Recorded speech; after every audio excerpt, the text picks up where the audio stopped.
بسم اللہ الرحمن الرحیم۔ السلام علیکم۔ بہت سے لوگ فلائٹس کے بارے میں پوچھ رہے ہیں کہ کیا بن رہا ہے، فلائٹس کا کیا بنے گا، اور ساتھ ٹورسٹ ویزے وزٹ ویزے کے بارے میں بتاؤں گا۔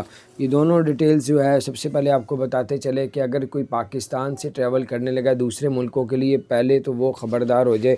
17 جنوری سے لے کے 25 جنوری تک بتایا جا رہا ہے، دھند وغیرہ کچھ ایسے معاملہ، فلائٹس لیٹ بھی ہو سکتی ہے، اللہ نہ کرے تو، لیکن اگر ہو جاتی ہے، آپ نے کرونا ٹیسٹ بھی کرایا ہوگا، پھر آپ کو دوبارہ سے آپ کا کرونا ٹیسٹ کی مدت جو ہے ختم ہو جائے گی اگر فلائٹس آپ کی ڈیلے ہو جاتی ہے اور دھند کی وجہ سے یا کچھ بھی۔ 17 جنوری سے لے کے 25 جنوری تک تھوڑا سا آ رہا ہے، تو اگر اللہ نہ کرے ایسا ہوتا ہے تو پھر آپ کو دوبارہ سے کرونا ٹیسٹ کروانا پڑے گا۔ کرونا ٹیسٹ آپ کو پتہ ہے پاکستان میں کتنا مہنگا ہوتا ہے۔ ٹورسٹ ویزے کے بارے میں بتاتے ہیں، اور دبئی نے ابھی تک کوئی ایسا اعلان نہیں کیا کہ کسی ملک پہ پابندی لگا رہی، بلکہ ایمریٹس ایئر لائن نے 10 ملکوں پہ پابندی 10 میں سے 5 ملکوں پہ پابندی اٹھانے کا اعلان کیا ہے، اور ٹورسٹ ویزا جو لوگ 30 دن کا اپلائی کر رہے ہیں ان کے ویزے لگ کے فٹافٹ آ رہے ہیں، اور جو 90 اور 5 سال کا بھی tourist visa visit visa multiple ہے اس پہ تھوڑا سا ٹائم بھی لگ جاتا ہے۔ اپنا خیال رکھیں، چینل کو سبسکرائب نہیں کیا جی، لگ سارے ہی رہے ہیں لیکن تھوڑا تھوڑا یہ صورتحال ہے۔